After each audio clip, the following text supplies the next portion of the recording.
at siya'y nakikinig sa bawat hinalik. Mapagpalang umaga po sa inyong lahat. Kayo po ay nakikinig sa programang Manalig Ka, ang isang oras na pagninilay at talakayan tungkol sa Ebanghelyo ngayong araw na ito, ngayong araw ng Linggo. At tayo po ay napakikinggan ngayon sa radyo natin Gimba, 105.3 FM at radyo natin San Jose, 103.3 FM.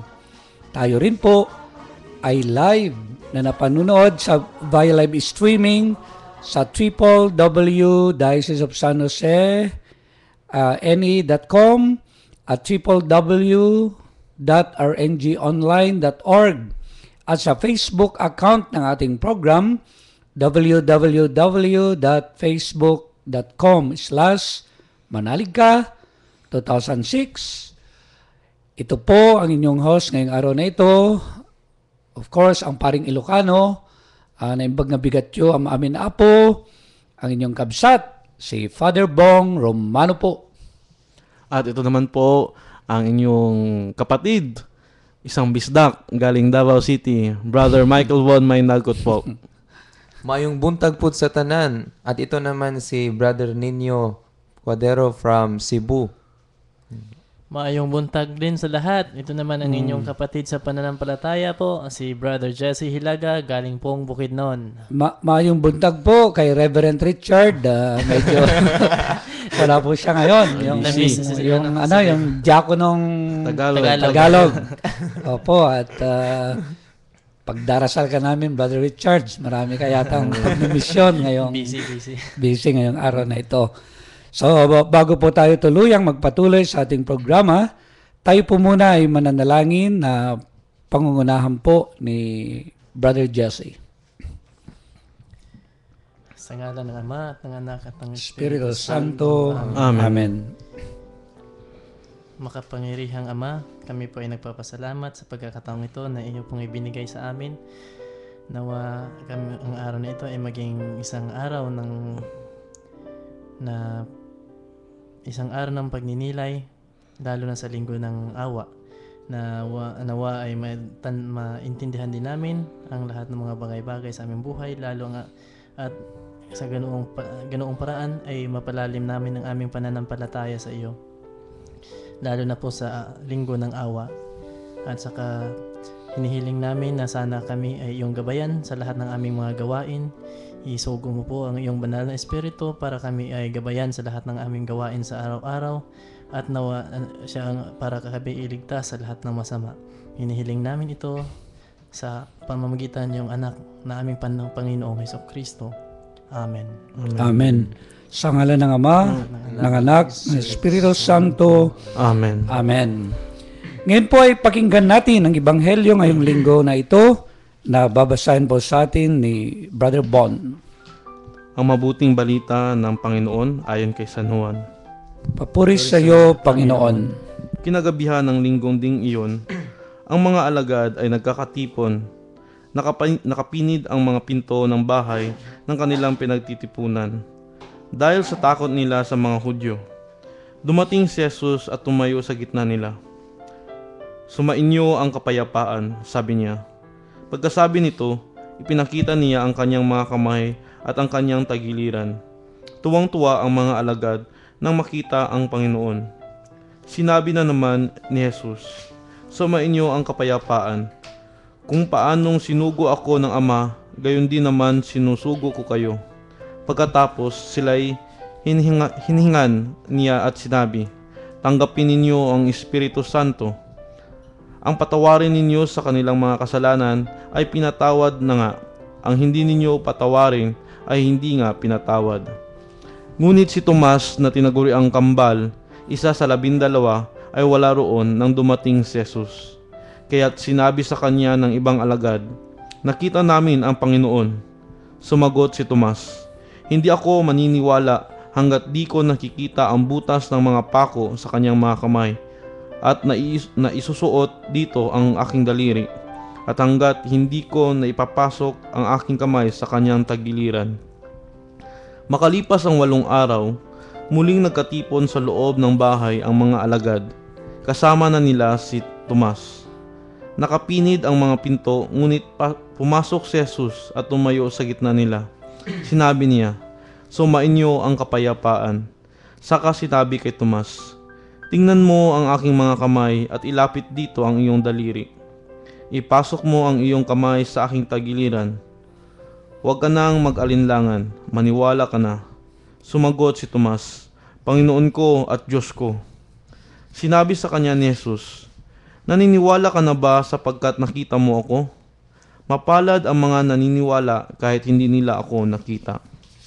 Marami pang kababalaghang ginawa si Jesus na nasaksihan ng mga alagad, ngunit hindi natatala sa aklat na ito.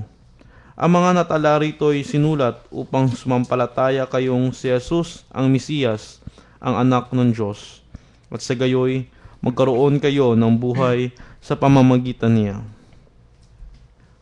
Ang mabuting balita ng Panginoon. Pinupuri ka namin, Panginoong Jesucristo. Maraming salamat po sa pangunguna sa dasal na pinangunahan ni Brother Jess at sa pagbabasa natin ng ating ebanghelyo ngayong linggo na ito na binasa po ni Brother Bon. Muli po, tayo po ay napakikinggan sa radyo natin Gimba 105.3 FM at radyo natin San Jose 103.3 FM. Tayo nga rin po ay live na napapanood via live streaming sa www.dioceseofsanjosene.com at www.rngonline.org at sa Facebook account, yung paborito po ng mga kabataan, paborito ng bayan, pati yung lola ko po ay nagpe-Facebook, yung www.facebook.com/manaligka 2006. So napakinggan po natin yung ebanghelyo at palagian nga po, ito po yung nagiging sentro ng mga pagninilay natin ngayong linggo at nakakatuwa po. Isang komunidad tayo, isang sambayanan na tuwing linggo nga po ay pinagninilayan natin ang salita ng Diyos. Kaya napakaganda ito mga brothers na yung balikan natin kung ano yung binasa, yung buod nito, yung buod ng ebanghelyo, para yung mga nahuli ay mahabol pa rin na maunawaan nila o mapakinggan nila kung ano yung ebanghelyo na binasa. At ito nga po ay galing sa John 20 verses 19 to 31. Kaya hilingin natin kay Brother Santo Niño ng Cebu na ikwento niya sa atin yung ebanghelyo. Naimbag na bigat ulit sa lahat. Nabigat. So ngayon, ang ebanghelyo natin sa linggo ng awa ay title Doubting Thomas. So ngayon, ang mga disipulo ni Jesus, ang mga apostoles ay nagtatago sa isang silid dahil takot na takot sila at isinarado nila yung silid dahil takot na takot sila sa mga Hudyo. At nung nagpakita si Jesus, sinabihan sila ni Jesus ng pangatlong beses nung unang pagpapakita ni Jesus, sinabihan sila na ang kapayapaan ay sumainyo. At sila ay napakasaya. They were very happy. So, ayun, ano yun sa English? English mo, brother. Sige. Jesus blow them. Parang a breath. Hiningahan. Hiningahan. Tagalog. So, ayun, hiningahan sila. Ayun. At ang Espiritu Santo ay napasa kanila. So, yun. At iyon, sa pagpapakita ni Jesus, si Thomas naman ay wala doon. Kaya nga, pagbalik ni Thomas, sinabi ni Thomas na, unless makikita ko yung mga sugat ni Jesus, yun, maniniwala ako. Samad daw sa Bisaya. Ayun. Sugat pala. Sugat din, sugat. So, ayun. Thomas was seeking proofs, na mga ebidensya. Ayun. Nung nagpakita na siya sa pangalawang pagkakataon si Jesus ay binigyan niya ni si Thomas ng prueba. Ayun, si Thomas ay nagsalita naman siya. Sinabi niya, "My Lord and my God." Ayun. Panginoon ko at Diyos ko. Kaya nga sinabi ni Jesus, pinagpala kayong Yung mga taong hindi nakakakita sa akin, ayun, ngunit naniniwala.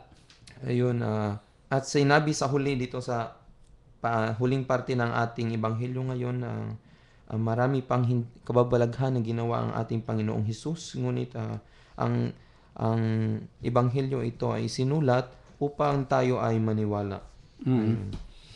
Ayun, so maraming salamat, Brother Santo Niño ng Cebu. At ito nga po, kadalasan nga po itong gospel na ito ay tinatawag na doubting Thomas. Yung iba naman ay sinasabi nila na bumibilib sila kay St. Thomas kasi yung pananampalataya daw ay naghahanap ng lalong pagpapalalim, yung faith-seeking understanding. Oo. Na tama naman kasi kung minsan, di ba, kaya mababaw yung pananampalataya dahil ang daming pamahiin. Kung minsan nga, yung pamahiin nga ay hindi tuloy nagiging pananampalataya kasi hindi natin ma-explain kung ano yun, mapayan. At ito nga, sabi yung gano'n, solid na solid nga daw yung faith ni Thomas kasi gusto niya ay talagang may pundasyon ng kaalaman, ng karunungan. Okay din naman, di ba? So, mamaya titingnan po natin. Oo, yung iba naman sabi, hindi, si doubting talaga yan. Kaya mamaya po, wag po kayong alis at pagbabalik po ang programang Manalig Ka.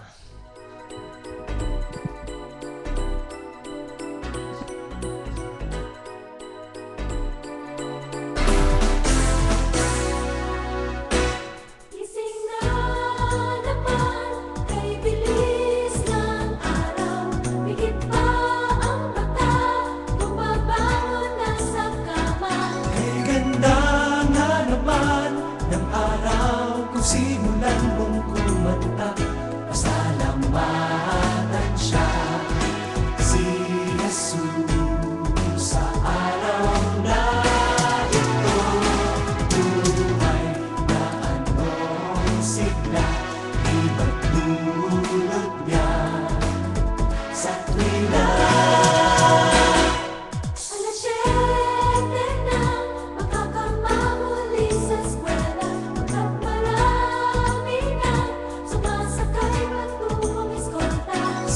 Sa Biblia, sa bawat lakad nyo ay si Jesus ang tsuper ng buhay. Dito ka sumakay, gasolina'y panghabang buhay. Biyahe mo ay sulit, pagkat patungong langit, hindi pwede ang sumabi.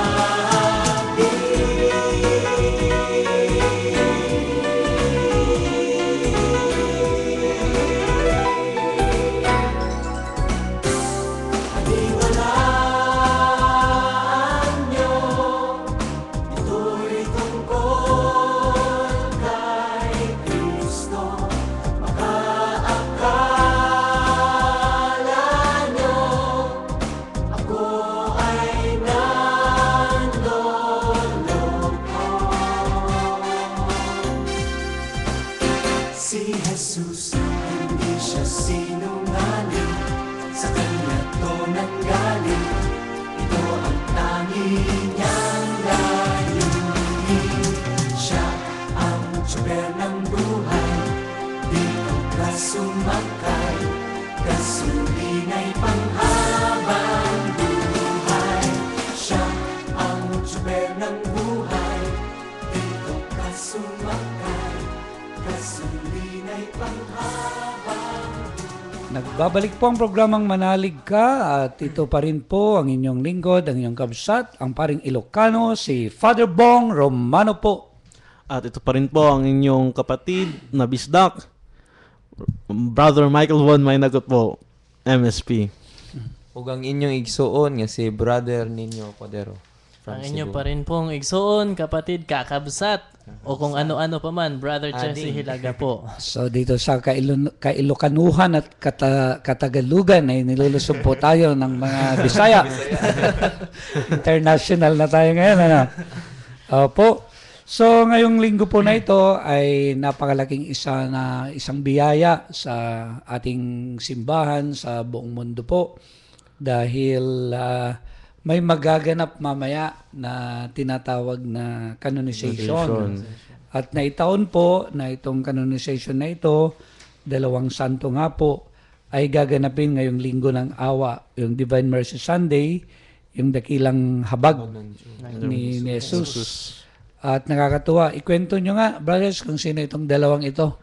Ang dalawang Santo.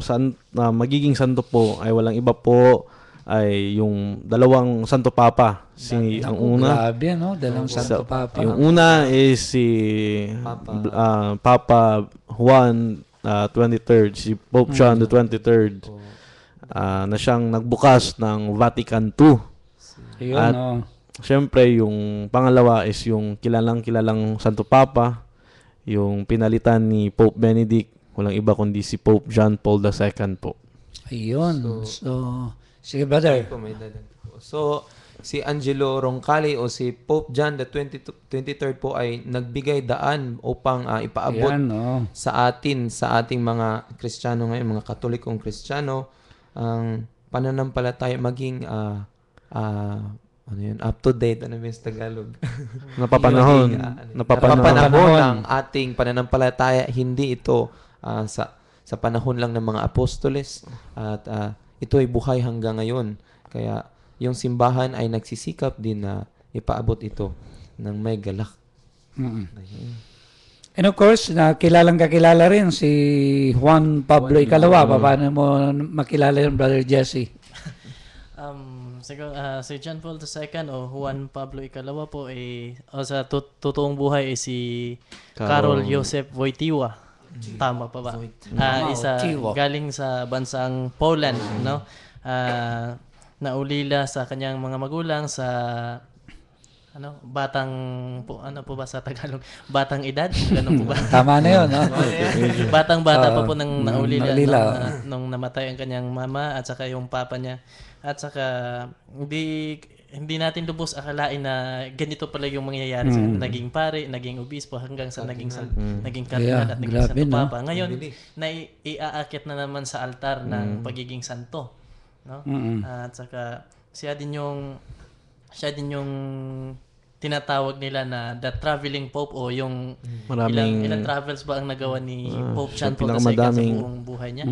Yeah, so ano bang tawag? Lagalag. Lagalag na mga ngaral. Traveling. Mga kabataan. Yeah. So 2 beses siyang pumunta sa sa Pilipinas. Nung una hindi Santo Papa na ba siya nung Santo Papa na. Tapos 2 beses siyang pumunta sa Pilipinas, no? So, yun At po. yung nakakatuwa rin, yung biro mo nga, itong hinahangaan ko dito, lolo siya, pero yung karisma niya ay tuwang-tuwa yung mga kabataan sa kanya. Yung kaya niyang makibagay, kaya niyang makihalubilo, kaya niyang makipamuhay sa mga kabataan. At yung mga kabataan naman, hindi naboboard sa kanya. Hindi boring na yung sitwasyon. Kaya nakakatuwa po yung mga karisma nga po ng 2 santo na ito, na biyaya po sa atin ng ating Panginoong Diyos upang palagian ay maging buhay na buhay pa rin sila sa ating piling, maipanalangin nila tayo, at yung kanilang mga adikain na mga sinimulan ay maipagpatuloy pa rin ng simbahang Katoliko. Kaya palakpakan natin yung 2 santo. At hindi ba yung si Pope John Paul II, siya yata yung pinakamabilis na santo. Santo Subito, yung sabi nila nun, yung bilisan kaagad, yung Subito yung sa lalong madaling panahon. Ayun, yung ibig sabihin. Siya ba ang pangalawang pinakamatagal na naging Santo Santo Papa. So, yun po. At itinaon naman ngayong tinatawag na Divine Mercy Sunday. Opo. At ito, yung devotion na ito, ay naipalaganap na sinimulan nga ng isang sister, di ba? Opo, si Binabanggit Sister mo Faustina po. Kowalska. Na kababayan din. John Paul II. John Paul II. Nakakatuwa, no? Sa katunayan nga po, Father, ang nag-promulgate mo nga ng Divine Mercy Sunday, walang iba din po kundi si John Paul II din po. Kaya nga yung bahay ampunan namin na Divine Mercy na may titulo rin ganon na Tahanan Damayang Kristiyano ang nakalagay doon yung image ni John Paul. II. So, yun. Saint John Paul II. Very meaningful po itong araw po na ito sa atin. Kaya Saints John Paul II at John Paul the 20th, John the 23rd. John the 23rd, pray for us. Ipanalangin po ninyo kami. So sana maging santo rin tayo. Sa Ilocano, santo mangan, santo maturog. So mga ganon. So salamat sa mga biyayang ito na ipinaggalob ngayon ng ating Panginoon sa ating simbahan sa buong mundo. At ngayon naman, dito nga po sa ating Ebanghelyo, pagpapatuloy natin yung pagninilay, ay tungkol nga sa tinatawag na gospel na pamilyar na sinasabing doubting Thomas. Dahil nga nung nagpakita yung Panginoon, ay wala siya. Tapos, sabi niya, sa Ilocano, manjak pati, manjak kita. Kung hindi ko nakita, ay hindi ako maniniwala. To see is to believe. So, yung ganon. Kaya, ang tema po ngayong linggo sa pagninilay sa Ebanghelyo ay tungkol sa faith. Tungkol sa pananampalataya. Kanina tinatanong ko po itong mga kasama ko nung nagbibiyahe kami, yung bang faith na yan ay nandyan na talaga sa atin o papaano ba nagkakaroon ng faith yung isang tao? At si Bonyada merong binabanggit na ito ay isang gift from God. Kasi nga po, yung faith is isa sa mga theological virtues. Ayan. So, pag sinabi po natin theological, ito po ay galing sa Diyos. Ayan. Kaya yung faith po natin or yung pananampalataya po natin ay talagang biyaya po ng Diyos sa atin na pinagkaloob niya sa atin. So, yun po. So, lahat ng mga binyagan ay meron na biniyayaan ng Panginoong Diyos. So, maganda pala, no? So, ang role natin, ang problema natin ngayon, ay kung paano tanggapin yung faith na yan, paano makilala, At palalimin, palaguin yung faith na yan. Ano? At saka maibahagi. So siguro, magkwento nga tayo, mga brothers. Kayo, paano kayo namulat sa pananampalataya? Sino yung nagpamulat sa inyo? Paano na-develop? At ako rin mamaya ay magkukwento. Sige nga, paano kayo namulat sa pananampalataya? Ako po is, syempre po yung mga parents ko po, sila po talaga po yung nagpamulat sa akin kasi po, 'di ba, mga rin po yung mga parents ko, mga diehard Catholics din po. Wow. Especially yung mother ko po kasi lumaki talaga siya sa yung panahon po nga yung mga stricto po masyado yung mga matatanda kasi yun po yung lola niya is napaka-stricto din po na Catholic. Sa faith. Kahit sa faith. Conservative talaga sila. Conservative sila. So, ako din po, syempre, doon po ako sa mama ko po natutunan yung mga prayers, yung mga basic prayers. Pero nung lumalim po talaga po ito is nung na-involve po talaga po ako sa sa simbahan, yung mga service, yung mga communities. Doon po to lumago kasi nung una po, nung hindi pa po ako napabilang sa mga communities, mga charismatic communities at saka sa parokya po, nominal Catholics lang din po ako. Yung sumisimba lang tuwing linggo. Mga nominal. Dasal lang kasi yung parang yung nakagisnan. Pero nung napalalim po ito is nung naging involved po talaga ako sa At syempre, mas lumalim po ito nung nag-aral po ako sa seminaryo. Mas doon ko po mas naunawaan, napalawak sa mga natutunan ko po. So, ang ganda nun, yung proseso din, yung pagsulong ng faith. Naging nominal. Alam mo, yun ang problema nga natin ngayon, yung marami yung gano'n, basta nabinyagan, akala nila, yun na yun. So, hindi pa pala yun. Tapos yung maganda nga sa kanya, dahil binigyan nga tayo ng yung napakahalaga nga na gift sa atin ng Panginoon, na ipinasok tayo sa seminaryo. At dito nga, dahil sa mga karunungan doon na molde yung faith natin, lalong lumaki, lalong lumago. Lalo tayong nahubog at ganun pala. Kaya nga yung hangarin din natin, yung dream natin na sana itong naipunla sa atin, pagbuhat ng bata hanggang seminaryo, hanggang sa mga karanasan natin ay ganun din sana yung ibang tao na maibahagi din natin. Mga ganun. Baka meron kayong gustong i-comment o tanungin bago tayo pumunta sa susunod na natin, kabanata. Ikaw, magkwento din naman kayo. Paano ba lumago? So siguro nga yung bago ka magkwento, brother Bon, ay no, brother ninyo, ay babalik muna tayo sa studio po at sinisinyasan na tayo ng ating kapatid. So wag po kayong alis at magbabalik po ang programang Manalig ka.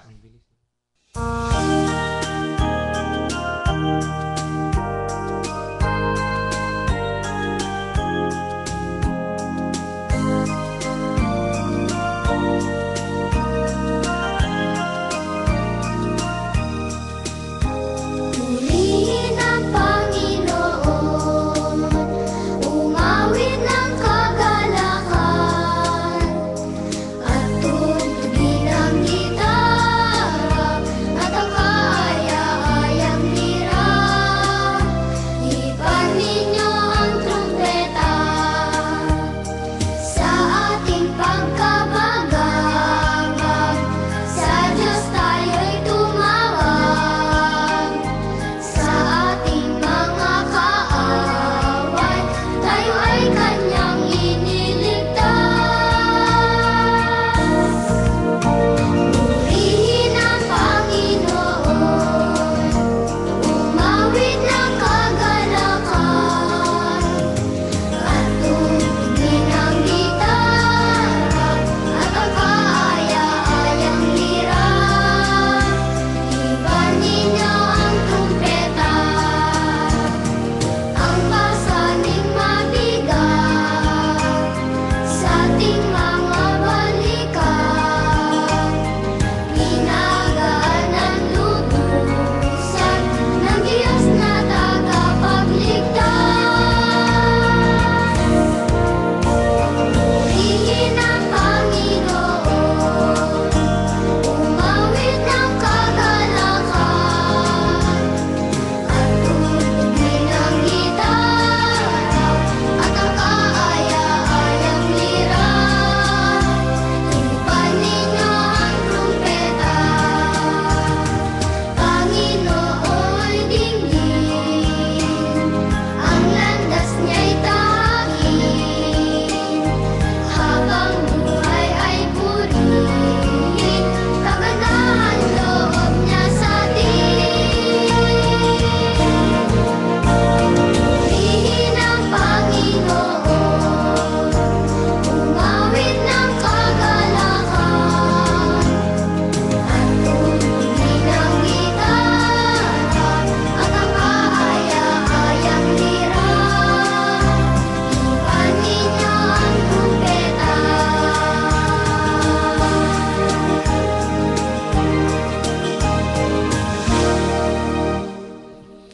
Nagbabalik po ang programang Manalig Ka at ito pa rin po ang inyong igsuon. Si Father Bong Romano, ang paring Ilocano. Ito na rin po ang inyong kapatid na bisdak. Brother Michael Von Maynagkot po, MSP. Si ninyo gihapon ninyo brother ninyo po from Cebu. Ang inyong kapatid, igsuon, kakabsat, Brother Jesse Hilaga po from Bukidnon. Okay, so nagbabahagi na po kami kanina. Inuna nga po si Brother Bon at ikinukwento niya yung kwento ng kanyang pananampalataya. At siguro pagkwentuhin natin si Brother Nino.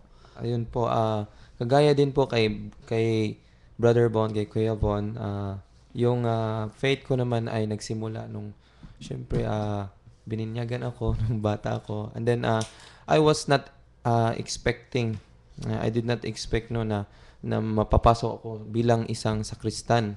Ayun po, nung grade 5 ako, hanggang sa nag-graduate ako sa high school, ayun po, yun nga ang bukasyon ko doon nag-form na discover ko doon sa pagiging sakristan ko. Ayun ang faith ko naman doon din na form kasi doon sa pagmimisa, doon ako na yung lumago yung pananampalataya ko hanggang sa pumasok ako sa seminary, malamin akong nalaman. Ayun po, din pagkakahawig. Oy, may hawig yung faith journey niya, no? Ayun. So ngayon, yun nga po, yung nagno-nourish po sa kanila ngayon, yung dahil nandun sila sa seminaryo at minomold nga po sila, inihanda para balang araw ay maging paring Pilipino. So Brother Jesse. Ang sa akin naman po kung may kahawig doon yung sa parents din po, pero yung sa akin naman po is more on my mother siguro po sa side kasi one time na tandang-tanda ko pa noon, I think I was in elementary pa po yata ako noon nung sabi ng nanay ko na tara magsimba tayo, pero hindi sila ganoon ka talagang religious talaga na ang pinanggalingan kasi iba-iba may mga pinagdadaanan din, so medyo shaky siguro yung ano nila, yung faith noon. Pero yung nanay ko, yun yung isa na nagmulat din sa amin, binalik yung ganong pananampalataya. Okay, tara magsimba. Pero yung tatay ko kasi sa dami din pinagdadaanan ng buhay, sinabi ng tatay ko na, ba, naniniwala kayo dyan? Ano ba naman yan? Parang tawag niya sa parang celebration lang. May term sa Bisaya na yung tawag na tuo-tuo. Ano ba? Parang pamahiin na. Parang pamahiin lang daw ba yung pagsisimbang ganyan. Tapos hindi naman daw din tumitino yung mga nagsisimba. Tapos ganun. So, pero ang ano ko talaga nagsimula na ano yung pananampalataya ko is through my mother. Was through my mother po. Tapos and then di ko sukat akalain na mababago yung pananaw ng tatay ko kasi nga noon sabi niya parang pamahiin lang. Kasi ngayon before nga ako pumasok ng seminary, siguro high school na ko noon, yung tatay ko na naman ang nagyaya, tara magsimba na tayo, nagagalit pa pag hindi kami nagsimba. So di ko nga maintindihan kung talagang Diyos na ang kikilos talagang mapapanganga ka ba? Noon sinasabing ano lang, parang pamahiin lang yung pagsisimba. Ngayon yung tatay ko na magyayaya sa amin, nagagalit pa pag lalo kung Sunday hindi kami na magsisimba. So yun po. Yeah. So ako naman, nung nagsimula yung faith na ito, kasi yung nanay ko ay, nung bata ko natatandaan ko, inaaya kami kapag mayroong padasal sa kapitbahay, yung mga limbawa, yung mga padasal sa patay, mga ganon, yung 9 days or 40 days, mga ganyan, tatandaan ko kaya yung death anniversary. Ako ay sinasama niya, sumasama naman ako, kaya lang, hindi ko maintindihan yung mga dasal nila. Kung minsan nga, magbibiro pa ako sa dasal Yung rosaryo, Ginong Maria, napupuno ka ng grasya. Sabi nila nga ako naman, pagdating sa dulo, nabali ang sanga. So mga ganon. Tapos yung intensyon ko lang noon, sa totoo lang, dahil pagkatapos ng dasal, ay merong kakanin, may tambo-tambong. Ganun lang naman, hindi, ano? Opo. Tapos, nung nung nag-catechism, grade 3, grade 4, first communion, merong mga catechist na nagtuturo ng mga dasal na. Tapos yung mga kanta na, sinong gumawa ng ibon? Sinong gumawa ng dagat? Tapos ituturo yung Diyos, yung kamalayan. Sinong gumawa ng araw? Tapos magaling nga yung catechism nung ganon, si Nanay Biring, yung catechist namin noon. Yung biro mo, kaya niyang ipaliwanag na yung mga araw na yan ay galing sa Diyos. Kaya natatakot ako noon sa araw, baka mahulog na. Ganon. Yung Diyos lang. Tsaka yung mundo, hanggang ngayon nga, kinakatekism ko yan na nakalutang lang tayo, mga ganon. So doon, hanggang kwan din, nung mag-high school na, nagbunga na yung faith dahil sabi nga nila daw pagkakilala mo ang Diyos ay kailangang maglingkod ka na. Kaya second year high school ako ay naging guitarist ako sa parish na, yung mga religious songs, sumasama ako sa mga lay ministers tsaka sa mga pare. So yun na yung simula ng paglilingkod ko. Magsimula ko nung 14 years old hanggang ngayon ay 53 na naglilingkod dahil sa faith sa ating Panginoong Diyos. So, yun. Kaya, yung hamon nga ng paglilingkod, pag-aalay ng lahat-lahat, di ba? Panahon, talino at yaman, pati buhay. So, kaya hinahamon tayo. Kaya lang siguro, yung, ano palagay ninyo, yung paano kaya manonorish yung faith ng isang tao? Kasi sa nakikita natin ngayon, may mga nakakahadlang sa faith, di ba? May makikita tayo yung mga pamahiin. Kung minsan yung mga pamahiin na yan ay sila yung practice pero hindi lumalalim. Maganda yung ginawa sa iyo, yung hindi ba sabi mo yung misa ay pamahiin. Opo. O sana disimula, yung mga hindi pa nagsisimba, gawin nilang pamahiin muna yung... Ang Sa inyo ba may mga pamahiin din, brothers? Mga ganun? Ano yung mga pamahiin sa inyo? Parang ano po yung sa mga ano ko po sa para po sinasabi po kasi na ano is yung nga po pag hindi ka pa daw nagsimba is parang pag hindi ka nagsimba ng linggo mas mamalasin ka or hindi gaganda ang buhay mo, parang ganun nga po ba kasi Yeah. yun po ang Ah. yung nanay ko po is yun yung panakot nila sa amin kung hindi kami magsisimba parang yun ang ano kasi yun din po kasi ang turo sa kanya yung ng kanyang mga lola. Hindi pa Ginagano sa talaga kanya. yung magsimba kasi mahal tayo Mahal ng ng Diyos at dahil sa mahal mahal mo mo ang Diyos. Diyos. Mga ganun, no? Nga po ba? Yung takot ang inaano po. Takot. Halimbawa ngayon lumipas lang tayo sa pagdiriwang ng mahal na araw, di ba? Ano kaya yung mga nakita ninyo na faith at ano yung nakita ninyo na mga pamahiin dito? Balik sa dati. Di ba, ang daming mga faith expressions natin, di ba? Pero yung nga, yung siguro yung dapat lumalim lang din, ano? Kasi yung observation natin ngayong Holy Week, mas marami yung pumunta sa daan ng krus kaysa sa yung Triduum, ano? Opo. Sa Yung palaspas. dumalo sa Triduum. Mas marami yung sa Palaspas. Kaysa Triduum. Kaysa sa Daily mga Santo, yung Oo. mga Sunday Huwebes Mass. Santo at saka yung sa Mm. Veneration of the Cross kung mas kukonte po ang Oo. dumalo. So marami pala tayo dapat na ituro, ano? Kasi nga po, yung makikita, yung hindi pa gaanong ina-attendan, yung Triduum, yung tatlong banal na araw na sunod-sunod, na nagsimula nga sa Huwebes Santo, Biyernes Santo, tapos yung sasalubungin natin yung tinatawag na Easter pagkabuhay, Vigil. yung Easter Vigil natin. Pero makikita mo, hindi pa ito yung ina-attendan na marami ng mga tao, no? Kasi marami marami nang napagod sa outing, nag-swimming. Opo.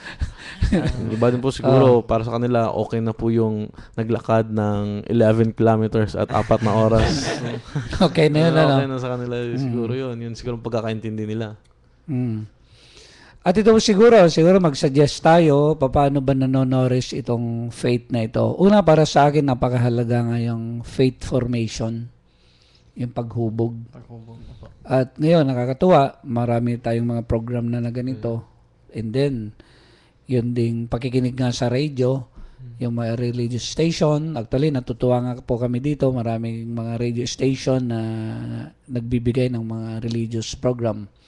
Tapos yung Radio Maria, yung 99.7, talagang pinupro. Tapos yung Radio Veritas, ano? Ano po? Tapos yung sa din, sa TV, sana manood talaga yung TN. EWTN. So, kailangan ho natin ng paghubog sa faith. Tapos, napakahalaga rin yung sa Bible, yung daily scripture reading. reading. So, ano pa ba? Tapos, yung daily mass. Opo. Marami sa atin yung nagdi-devotion din ng daily mass, pero hindi pala marami, kokonti. Kokonti. At ayun nga sana, di ba, yung mga nag-attend ng daily mass, sila yung aasahan natin na malalim na. Yung ugali, yung Yung pananampalataya. faith.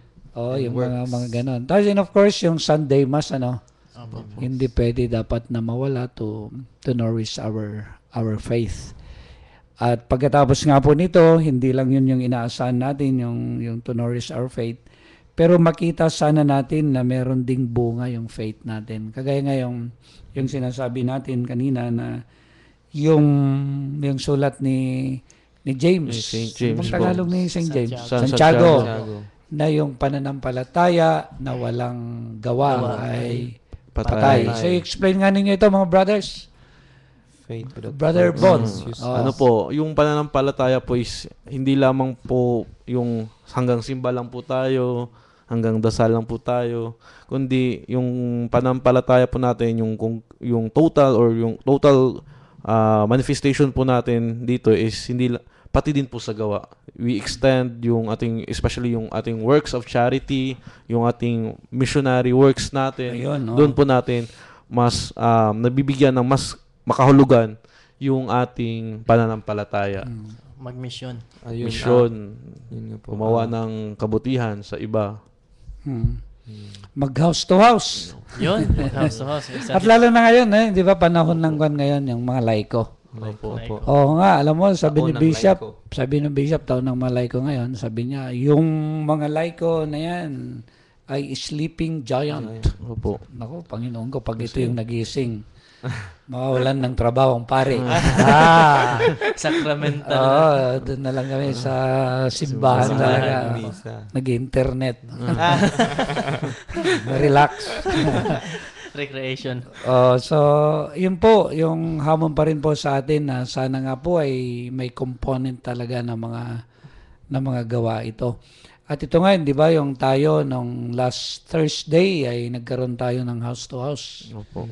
sa Rangayan. At bawat house to house natin, makikita mo ay nakakapagbigay tayo ng saya. And before, during yung Sabado Santo nga, di ba? Nung pumunta tayo sa Libis, sa mga squatters, akala ko nun, di ba, yung pumunta tayo para bigyan sila ng saya. Bandang uli, sila naman ang mga sumasayaw. Tayo ang pinasaya nila. Di ba? Oo nga po, yung bata doon, galing sumayaw. Yeah, so yung mga ganun po ba? At makikita mo yung tayo na ng saya natin, di ba? Opo. Kahit nung pag-uwi, nagbibiruan, yung makikita mo talaga. Sana ganito talaga yung maramdaman nila sa atin bilang mga Katoliko. Kasi yung iba, yung impression pa rin nila sa faith natin ay makaluma. Yes. Traditional masyado. Yung simbahan lang, yun lang po ang... Yung makaluma nga na faith, tapos parang hindi na napapanahon, mga ganon. Hindi po totoo yun. Laos na, laos. Buhay na buhay. Tingin tuloy nila ng mga tao sa atin, mga weirdo. Weird. So, yun po. Tayo ng mga Catholic, ipakita nga po natin na yung buhay na buhay po yung tinatawag na pananampalataya natin. At napakahalaga nga yung brother, yung minimensyon mo kanina, yung charity. Opo. Charity. At yung panawagan nga ni Pope Francis para daw makita talaga na konkreto yung faith natin as Catholic ay gumawa tayo ng mga organized na mga charity. Charity work. Oo. Gawang gawa. Mga gawang gawa. At ipopromote ko na rin po itong isa nga po na organized na magiging charitable kwan natin ngayon, works dito sa diocese, ay ilolons yung Tahanan ng Damayang Kristiyano. TDK, Tahanan ng Damayang Kristiyano, na kwan din under the inspiration of Divine Mercy, tsaka si Pope John Paul John Paul II. John Paul II. Yung launching po nito ay sa May 13, yung Our Lady of Fatima. So, 3 p.m. Doon na po mismo yung gaganapin ng misa, 3 p.m. yung launching po nito sa Barangay Parang Manga, lungsod ng San Jose. Oo. So, kaya tayo po ngayong linggo na ito ay nire-remind sa paghubog yung pagpapalago, pagpapalalim nga po ng ating pananampalataya. So maraming pananampalataya yung kailangan natin, yung sana mahubog tayo sa pananampalataya. Nakakalungkot, yung meron akong dating kaibigan na nasa stage na ngayon, sabi niya, Father, pray for my yung children. One of them, sabi niya, kakilala mo yon, Father, sabi niya, yung isang anak ko, naging na siya ngayon, yung atheist. Hindi na wala sa Diyos. Oo, yung kaya pag-pray mo, nabing gano'n, biro mo, sabi niya, nalulungkot ako. Hindi nila makilala na mayroong Diyos. At pati yung father niya, gano'n. Yung so nakakalungkot, no? Nangyayari pala yung gano'n. Actually, yung mga atheist naman na yan, hindi naman talaga yung walang Diyos eh. Merong Diyos, ayaw lang nilang kilalanin. Ayaw nilang paniwalaan. Ayaw nilang paniwalaan. At ito nga po yung nawawala ngayon. Gusto nilang mawala yung aspeto ng pananampalataya sa mundo. Opo, yan nga po siguro talagang problema din po natin ngayon. Especially dito din sa ating bansa. Yung secularization po, nawawala na po yung sense of the sacred ng ating puro na po kasi ngayon yung anong kayang gawin na ng tao. Yung science. Explain na. True reason. Kaya nga, kagaya ng sabi ni Father kanina na yung ang importante talaga na magtanong tayo, yun importante din sa isang Katoliko na magtanong at mag-inquire sa ating pananampalataya. Kasi kapag may sumugod na ibang sekta or kuhan sa atin na alam natin i-defend, hindi makipag-debate o makipag-defend. Kaya lang, ang problema sa mga Pilipino, ay yung mga Katoliko, pag meron silang tanong sa faith nila, magtatanong naman sa ibang reliyon, hindi sa Katoliko. Kaya Katoliko. yan po talagang problema po. Magbasa ng Kaya catechism. may Kaya ito siguro po yung paalala rin sa mga Catholic. Kasi nakikita rin na maraming hamon sa atin ng mga Catholic. Kasi gusto nating mapalalim yung pananampalataya natin. Kung minsan makakakita ka nga ng isang Katoliko na priest-centered, Opo. person-centered, Self-centered. at gusto natin ng faith talaga ay matuon kay Kristo, yung Christ-centered. Ano? Opo. At nakikita ninyo no sa exposure ninyo sa mga parokya. So kaya kung minsan merong hindi magandang nangyayari kasi yung nga self-centered, Other-centered. Kung minsan maririnig mo sa priest-centered, no, magsisimba ako kung hindi yan ang Hindi yan ang magmimisa. Magdo-donate ako. Kung aalis Kung siya. alis ang parang yan. Ano ba, titingnan mo ng schedule. Mamaya na ako magsisimba kasi si Father Bong yung magmimisa. Lang wala. So, ganun eh, ano? So, yun po. Sana mapalalim nga po yung palagi natin kinakati, guys. Nandyan tayo simbahan, naglilingkad tayo simbahan dahil kay Jesus. Wala nang iba. Nagsisimba dahil kay Jesus, hindi dahil sa pare. O hindi dahil sa mga kasama sa simbahan. Basta yun, lalo na ngayon, yung Year of New Evangelization, tumingkad talaga yung ating evangelization na ito nakasentro kay Kristo. At hindi lang yan, mga brothers. Nagpi-prepare tayo sa 500 years ng 500 years. Christianity. Yung Christianization sa of evangelization sa Sa Pilipinas. Pilipinas. Ng Pilipinas. Sa kanya tayo ni 2021. Biro mo yun, no? Ganun na katanda, ganun na katagal yung ating pagiging Katolikong Pilipino. So, yun po. So, sinesanyasin po tayo at mag-break muna tayo.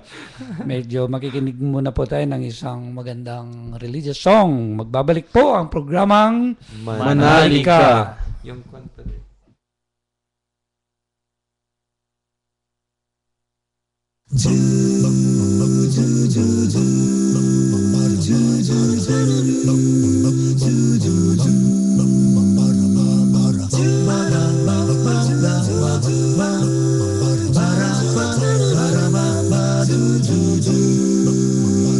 Ang puso ko'y nagpupuri sa Panginoon.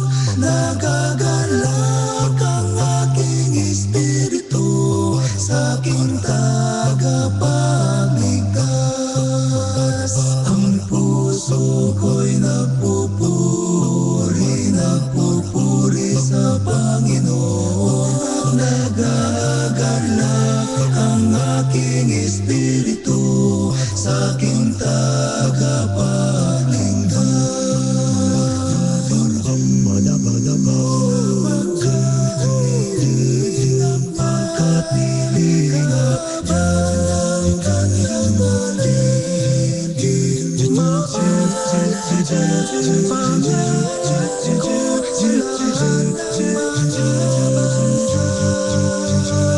Ang puso ko'y nagpupuri sa Panginoon. Nagagalak ang aking espiritu sa aking tagapagligtas.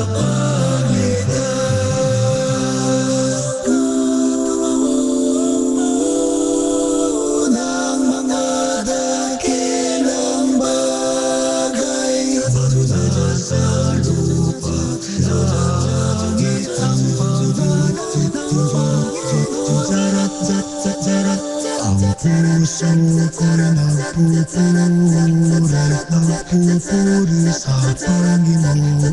Panginoon. Ang puso ko'y nagpupuri sa Panginoon. Nagagalak ang aking espiritu sa aking tagapagligtas.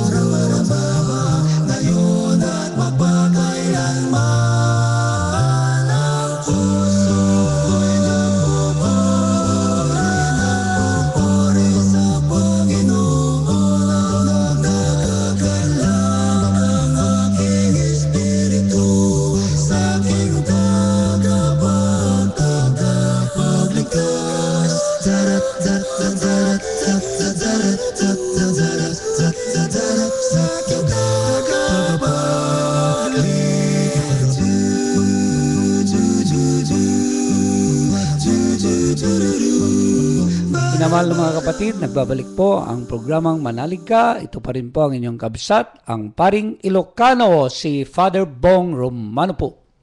Ang inyong bisdak ng igsoon, Gikang Davao, Brother Michael Von Maynagot po, MSP. Ang inyong kabsat na si brother ninyo po from Cebu. Ang inyong kapatid, Igsoon, kakabsat, Brother Jesse Hilaga po from Bukidnon. So, yun po. Maraming salamat mga igsoon. At kanina nga po ay pinagnilayan natin yung ating ebanghelyo. At bago po yun, pinaliwanag natin yung kahalagan nitong araw na ito. Yung nga po yung linggo ng awa. Yung Divine Mercy Sunday. At gayon din, pinapaalala po na mamayang hapon sa Italia ay hapon dito, no? Opo. Ay magkakaroon ng tinatawag na canonization. Yung maiaangat nga po yung sa pagiging santo, sina John the 23rd at si Pope Pope John Paul II. At isang biyaya po ito sa ating simbahan. At ganoon din po, sinundan natin ang pagninilay sa Ebanghelyo, nagkwentuhan tayo kung saan nagsimula yung mga pananampalataya natin at sana may kwento rin po kayo ng pananampalataya. Sana yung mga naging pamahiin nyo ay umangat na naging pananampalataya din. Yung nagkaroon din ng proseso ng pagiging mature ng pananampalataya.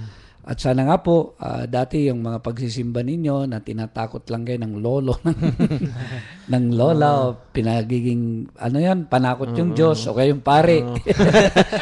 Magagalit yung pare pag di nagsimba, ay hindi na po sana ganoon, kundi nagsisimba kayo dahil mahal ninyo ang Diyos at sinusuklian yung pagmamahal ng Diyos. So yun po yung napakahalagang pag-angat po ng pananampalataya. And of course, yung napakahalagang bahagi nga po ng pagiging mature ng pananampalataya natin, kung talagang nahihinog na ito, ay yung mga gawang kabutihan. Dahil yung pananampalataya na walang gawa ay patay. So, ayon kay San Santiago. So, napakahalaga po yun. Kayong hamon nga po yung pagmimisyon para hindi maging konsumisyon. Yung marami po sana tayong magawa as we share our time, our treasure, our talents na talagang walang hinahangad na kapalit. Ito po hanggang dumating sa punto na katulad na tayo ng mga santo na pati buhay ay kaya niyang ialay talaga. So yun na, pag-alay ng buhay, no? So yun po, lalo na itong mga misyonero na ito, sana po may mga mamartir po sa kanila. So walang araw. So yun po, ginangad natin. At ganoon din po, yung hindi lang nga po yon, yung pagmimisyon na yon, kundi yung organized charity na marami po sana tayong mga kawang gawa. Lalo na po yung Pope natin ngayon ay nakaka-inspire talaga. Talagang makamahirap, makamasa, sabi nga, nakakatuwa. Napakasimple ng Pope natin, yung Church of the Poor yata magaganap. Yun po yung kanyang pinopromote. Magaganap ngayon, yung with the poor, for the poor. At yung nga, yung hamon din ng kasimplihan din sa buhay nating lahat, lalo na po yung mga pari nga po na naglilingkod sa simbahan. So yun po, at sana po ay maging batayan po ninyo ito, maging karagdagang kaalaman ninyo itong mga napag-usapan natin para po lumalim yung ating pananampalataya. So ngayon, darako po tayo sa paborito ni Brad Bon, yung greetings. Una po sa lahat, binabati ko po lahat ng mga taga-Muñoz. Wow. Kasi nga po, ito na po yung huling huling linggo namin dito sa Muñoz. So, nagpapasalamat po kami sa lahat ng taga-Muñoz, lalo na po yung mga taga-parokya sa pagtanggap po sa amin. At lalo na po sa ating mga pare, yung ating parish priest, si Father Bong. Salamat po sa pagtanggap sa amin na mag-exposure po. At saka syempre po, Father Tito na kanyang assistant parish priest. So salamat po sa inyong dalawa. Marami po kaming natutunan sa yung sinasama niyo po kami sa mga barangay, lalo na po yung sa pagbahay-bahay. Natututo mas po yung aming missionary po namin na mag-mission po talaga, ipalaganap yung ating pananampalataya. So maraming salamat po. Hello naman po sa mga lay na nagsiserve dyan sa San Sebastian Parish po. At kami po ay nagpapasalamat din sa inyo at kayo ay naging kabahagi din sa aming exposure namin dito sa Nueva Ecija. At sa pag-iimbita dito sa istasyon ng istasyon to? Radyo natin. Radyo natin. Gimba at San Jose. At San Jose. Ayun, sabay. Ayun, sabay. Ayun po, maraming salamat sa inyo lahat. Ayun din po, taos puso din po ako nagpapasalamat, lalo na po sa mga taong tumanggap din po sa amin dito lalo na sa parokya ni San Sebastian Martir, sa Muñoz, no? Sa mga taong naging bahagi ng paghubog sa aming bukasyon sa pagkapare, at saka sa mga taong nakapag-inspire din sa amin, lalo na sa mag-mission, lalo na sa ating parish priest na si Father Bong. Naintindihan ko talaga kung paano talaga ang tunay na magmi-mission, na hindi kahit na nasa syudad pwede nang hindi mag-mission. So mas marami pa palang gagawin, no. So yun, lahat po ng mga naging kasama namin ay naging bahagi na din po kayo para sa paghuhubog po ng aming bukasyon. Yun po. Maraming salamat po. So rin po, sa ngalan po ng aming diocese, sa aming bishop, sa mga kaparian, nagpapasalamat po kami sa naging exposure po ng mga Mission Society of the Philippines, mga brothers, na nai-assign po dito sa aming diocese, Kuya po, ano nang pangalan ng mga taga Kuya po? Maraming nakikinig din Frater Noel Banawis, Frater Alvin Alcoriza, at Alimar Orit. At ito nga po yung tatlong kasama natin dito sa Muñoz, si Brother Jesse, si Brother Bon, tapos si Brother Nino. So, tuwang-tuwa nga po kami, lalo na ako, isang biyaya sa akin na may naging kasama ako na 3. Biro mo yung Lord, pag nagpadala talaga, Trinity. Isa lang hinihingi ko Kahit isa lang, sabi ko gano'n kay Father Ariel, biro mo, pinadala Ay, 3 ba gusto mo? Ay, mas maganda yan. Sabi ko kung 3. So, nakakatuwa po. At mga brothers, welcome kayo palagi sa Muñoz. At welcome yung congregation kahit every time na mayroong exposure ay mag-report lang kayo sa akin. At welcome din lalo, baka may extend sa inyo na 1 year. Opo. So nakakatuwa po kasi po ito nga po yung ako na sisiyan sa pagiging Katoliko natin, di ba? Pag nasa pagkapareho mong Catholic, mga naglilingkod sa simbahan, yung bang parang napakalapit yung loob mo pala kaagad, yung wala ng adjustment, parang at home ka kaagad, mga gano'n, no? So ito yung kagandahan tong grasya na kapag nakakasama mo ay kasama mong pare o kapatid mo na mga seminarista. Dahil so ito yung ganda, parang at home, di ba? Yung mission ka agad Hindi na yung nagtatansyahan mission na kaagad. So trabaho na kaagad. So ito po, kaya nakakatuwa po na nakasama namin sila. So yung panalangin namin sa inyong 3, magtuloy-tuloy kayo at dumating yung araw na matanggap namin yung invitation ninyo kasi maordinan na kayo bilang pare. At papadala kami ng delegasyon. So yun pa, maraming salamat at binabati ko rin po yung mga in-house to house namin nung last Thursday, yung sa Rangayan. So sana po ito yung adikain po natin dito sa ating diocese na makilala lahat ng Katoliko na Katolikong nagbabahay-bahay. And of course, Panguli, binabati po yung gumawa, yung mga nagsiganap o talagang ginampanan yung popular mission sa diocese. Thank you sa mga Vincentian Fathers, sa mga missionary nila. Oo. Tsaka yung mga local missionaries. Actually, patapos na nga. Malapit na. So, yung kanila. Ito yata, parang pauwi na sila. O pabalik. Magkukwento na sila Opo. sa mga nangyari. So, maraming salamat po. Lord, thank you Praise sa the Lord. magandang karanasan sa paglilingkod at pagmimisyon kasama ang mga igsoon. Yeah. Pero yung pong mag-attend ng despedida, dala po kayo ng pagkain sa nyo. So, sige po. Sa pagtatapos namin ay tatapusin po ito sa isang panalangin. Pero before po tayo mag-prayer, salamat din po talaga sa mga Munyos yung pagpakain po sa amin ng Ilocanong pakbet. Pakbet. Pakbet. Tunay po MSP, naging mahilig sa pakbet. mahilig na po kami sa pakbet. MSP Dahil kakaiba na. po talaga ang pakbet dito sa Nueva Ecija. So manalangin po tayo sa ngalan ng Ama, ng Anak, ng Espiritu Santo. Amen. Amen. Mapagmahal na Ama, salamat po sa mga biyayang aming natanggap, lalong-lalo na po sa hapon na ito, na isa pong oportunidad upang maibahagi po namin ang iyong mabuting balita at ang mas makatulong po sa iba sa kanilang pananampalataya.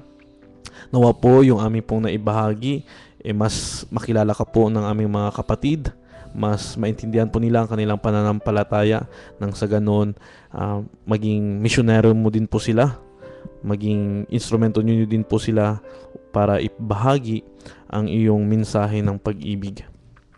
Ito po, sana po mas lumago pa po kami sa aming pananampalataya at pagiging tagapaglingkod mo. Ito po ay aming dinadalangin sa ngalan ni Jesucristo, aming Panginoon. Amen. Amen. Sa ngalan ng Ama, ng Anak, ng Espiritu Espiritu Santo. Santo. Amen. Amen. Yun po, ulitin ko po, maraming salamat po. Ito po ang inyong kapatid, igsuon, kakabsat na Bisaya. Brother Jesse Hilaga po from Bukidnon. At salamat po pag-usab. Salamat sa inyong tanan. Ito po ay maupod ni inyong igsuon si brother ninyo. Padero from Cebu. For the last time, daghang salamat sa inyong tanan. Inyong igsuong bisdak, Brother Michael Von Maynagot po, MSP. mga Igsoon, daghang salamat sa daghan ba? Daghang salamat sa pakikisapo ninyo at mabuhay kayo. Good luck sa patuloy na formation ninyo at greetings din sa mga pamilya na dadalawin. Sa mga kapatid, muli ito po ang inyong kabsat, si Father Bong Romano, ang paring Ilocano na nahaluan ng konting Bisaya. Diyos ti Agnina, kada kayo amin apo.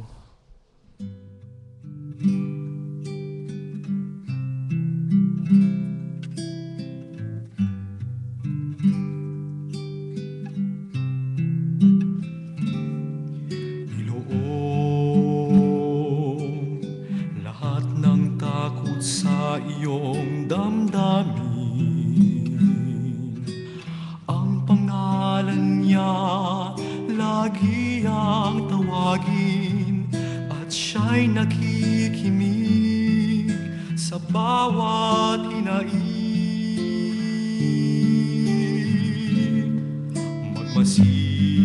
Magmasid at mamulat sa kanyang kapangyarihan.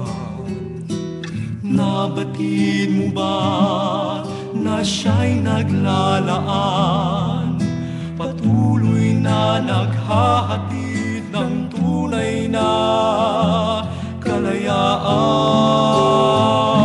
Manalig ka, tuyuin ang luha sa mga mata. Hindi siya panaginip, hindi siya isang pangalan.